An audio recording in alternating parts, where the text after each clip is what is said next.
Bonjour tout le monde, Isabelle Hull, intervenante holistique en rétablissement des dépendances et professeure certifiée de yoga. Aujourd'hui, j'avais envie de vous parler de la sadhana, S-A-D-H-A-N-A, un mot sanskrit qui veut dire pratique spirituelle, personnelle, quotidienne. Donc un tout petit mot en sanskrit pour dire tout ça. Pourquoi la sadhana est impérative, est un pilier du rétablissement? C'est de ça que j'ai envie de vous parler. Parce que je vous ai déjà parlé de l'importance du yoga, là j'ai envie de vous parler d'une pratique quotidienne et de son importance. Puis vous dire à quel point ça n'a pas à être compliqué. Donc, Patanjali, qui est comme le père du yoga, dit de la sadhana que c'est la voie de la réalisation. Alors, la voie de la réalisation, c'est ce que je vous invite à faire quand je vous dis faisons de notre vie une œuvre d'art, en trouvant le courage de choisir d'être libre une pensée à la fois. Donc, ce que la sadhana va faire, d'abord, c'est une discipline, la sadhana. Alors, j'aimerais qu'on parle du mot discipline. Le mot discipline dans notre culture, c'est un mot qui parle de rigidité ou qui sous-entend une rigidité, alors que ce que j'en ai fait, moi, personnellement, pour pouvoir l'apprivoiser, ce mot-là, parce que la discipline, c'est vraiment la clé de la liberté. Ça, je l'ai appris à mes dépens. Une vie sans discipline, c'est une vie où on est désenraciné puis qu'on est à la recherche du plaisir immédiat constamment. Alors, on est toujours en train de s'épuiser à chercher un espace de confort rapidement. Alors, on est mené par notre cerveau reptilien et on s'épuise. Et un plaisir immédiat mène invariablement à la souffrance parce qu'un plaisir immédiat va créer un manque presque immédiat. Alors que la discipline nous redonne du pouvoir. Ça fait en sorte qu'on s'enracine et que là, on peut prendre des décisions. Et quand je prends une décision pour moi, je reprends du pouvoir sur ma vie. Au lieu d'être en train de chercher la prochaine bouchée de chocolat, le prochain chips, les prochains bonbons. Alors, la pratique quotidienne, c'est une discipline. Le mot discipline, voyez-le comme quelque chose de poétique et qui veut dire être disciple de son âme. Servir sa nature profonde, être au service de soi. C'est beau, ça. Alors, comment puis-je être au service de mon être, de mon âme? C'est en commençant ma journée par une pratique quotidienne. Donc, ce n'est pas la longueur de votre pratique qui va déterminer les changements au niveau neuronaux, mais c'est bien la constance. Donc, si par exemple, vous vous dites, moi, je n'ai pas le temps la semaine, oublie ça, je vais méditer 1 heure samedi, ben, vous allez avoir un merveilleux samedi. Probablement un pas pire dimanche. Vous allez changer votre samedi, mais vous ne changerez pas votre vie. L'idée en rétablissement, c'est de changer sa vie. Alors, ce qu'on fait, c'est qu'on a une constance. Chaque jour, pas à pas, une petite bouchée par petite bouchée, je transforme mon cerveau. Je vais endormir les connexions neuronales liées à mes conditionnements qui me mènent vers les comportements nuisibles et je vais créer de nouveaux synapses, de nouveaux sillons neuronaux, une nouvelle réalité, une nouvelle vérité. Et donc, tout ce que ça prend, c'est 3 minutes. 3 minutes le matin, idéalement, mais si vous ne faites pas le matin, vous pouvez le faire l'après-midi, le soir, mais idéalement le matin parce que ça va changer le ton de votre journée. Ça va déterminer si vous allez passer une journée, vous allez être happé par les événements ou si vous allez passer la journée, vous allez être en contact avec vos besoins, avec votre âme, puis avec vos pulsions. Tu sais, une pulsion de colère, c'est que quelqu'un vous coupe sur la route, ben au lieu de le poursuivre puis de maugréer dans votre char, ben vous allez peut-être faire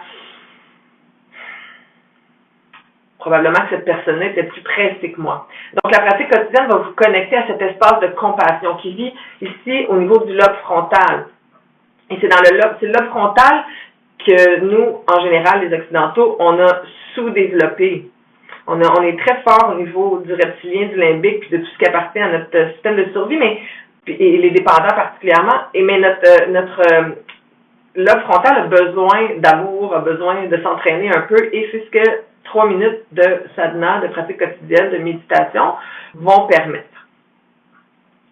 C'est ici c'est dans le lobe frontal que vit votre compassion, votre bien-être, l'équanimité, la bienveillance, la générosité, c'est au niveau du lobe frontal. Alors, on veut le cultiver. comment on fait ça? Pratico-pratique. Je vais vous parler de ma pratique et c'est une suggestion, vous en faites ce que vous voulez. Vous allez trouver certaines méditations sur la chaîne YouTube, donc il y en a une d'à peu près 11 minutes et là je vais vous guider bientôt dans une prochaine méditation sur le souffle tout simplement pendant 7 minutes. Vous pourriez facilement prendre ces 7 minutes-là et en faire que la moitié et votre pratique quotidienne serait faite. Alors, une routine. Ça peut être plus long, là. Moi, ma sadhana, en général, mon engagement, ça, c'est très important. Comment j'ai intégré une pratique quotidienne dans ma vie? C'est qu'à un moment donné, comme prof de yoga, je me mettais la pression de faire 20 minutes, une demi-heure de méditation tous les jours. À l'époque, je travaillais au centre jeunesse encore et j'essayais d'intégrer ça dans mon horaire, sortir le chien, aller travailler, me préparer, puis ça marchait pas. Je ne pouvais pas faire une demi-heure de méditation à cette époque-là le matin. Fait que je vivais un échec constant. Qu'est-ce que ça fait, ça? Ça renforce mes conditionnements qui m'amènent vers mes comportements nuisibles. Manque d'estime, échec à répétition. Puis un jour, 29 décembre 2016, j'ai dit, OK, là, ça suffit. Je prends un engagement réaliste pour moi, mais je le tiens. Alors, parce que l'idée, c'est de nous faire vivre une victoire. Victoire après victoire après victoire, notre cerveau se transforme, nous nous libérons de nos comportements nuisibles et nous nous éloignons de notre premier verre, de notre première ligne, de notre premier joint, de notre premier appel à notre ex, de notre premier sac de chips. On s'éloigne de nos comportements nuisibles par la présence, par la discipline et par la constance. Donc, j'ai pris un engagement non négociable envers moi-même de méditer 3 minutes par jour, tous les jours.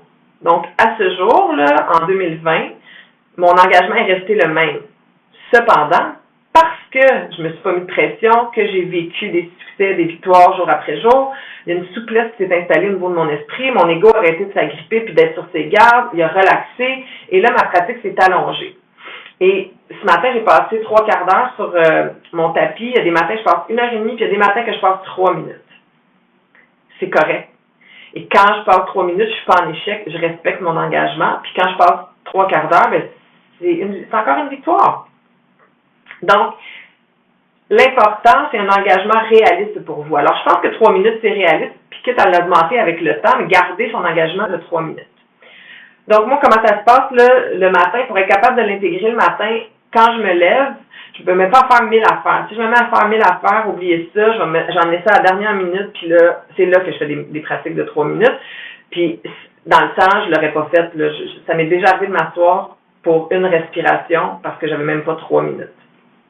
Alors, mais je me suis assise pour une respiration. Alors, on veut envoyer un message clair à notre esprit, à notre cerveau, à notre ego, qu'on reprend le contrôle de nos pensées. Donc, je me lève, je vais vider ma vessie, je gratte ma langue, je me brosse les dents. Des fois, je me brosse. Bon, je rentrerai pas là, on en parlera dans les rituels.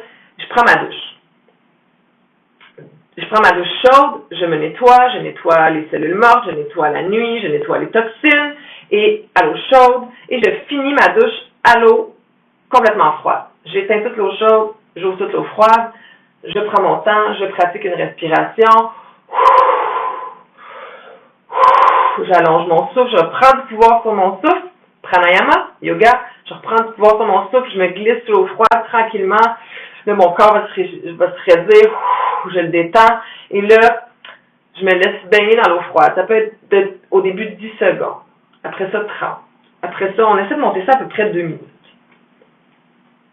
J'ai pas de timer là, dans la douche. À peu près 2 minutes. Pourquoi? Il y a 1001 bonnes raisons de prendre une douche froide, mais la principale, c'est de sécréter de la dopamine. Nous sommes en manque de dopamine, nous qui avons connu la dépendance. Donc, on veut avoir un boost de dopamine pour ne pas avoir recours à de la nourriture ou à d'autres comportements pour avoir notre boost de dopamine. Donc voilà. On va prendre la douche froide, on va sentir, vous allez sentir l'espèce de buzz de dopamine. On prend le temps de se sentir en sortant de la douche, sentir le sang qui se garoche dans nos pores de peau pour garder sa chaleur. Et puis là, je m'habille et je vais tout de suite au tapis. Et c'est là où je vais faire à peu près quelques minutes de posture de yoga pour étirer mon corps, pour bouger ma colonne vertébrale dans toutes les directions, et qu'ensuite, je vais faire une méditation. Et quand je termine ma méditation, je la termine avec un genre de prière ou un autre genre de rituel où là, je vais dire merci. Merci pour les joies et les défis, merci pour ma santé, merci, toutes sortes de merci. Puis ensuite, je vais dire merci pour quelque chose que je veux voir se produire dans ma vie. Comme si ça s'était déjà produit. Quelque chose que je souhaite, qui n'est pas là, mais je dis merci comme si c'était déjà là. Ça aussi, ça change les sillons neuronaux. Et ensuite, je termine en dédiant ma pratique à quelques personnes ou à une seule personne qui a besoin de compassion, qui a besoin d'amour. Et voilà, je termine en chantant un long sat et un court nam pour honorer ma nature profonde, ma vérité. Voilà. Alors, c'était ce dont je voulais vous parler. Fouillez, trouvez des pratiques qui vous conviennent, prenez un engagement non négociable, faites de votre vie une œuvre d'art. Bonne pratique.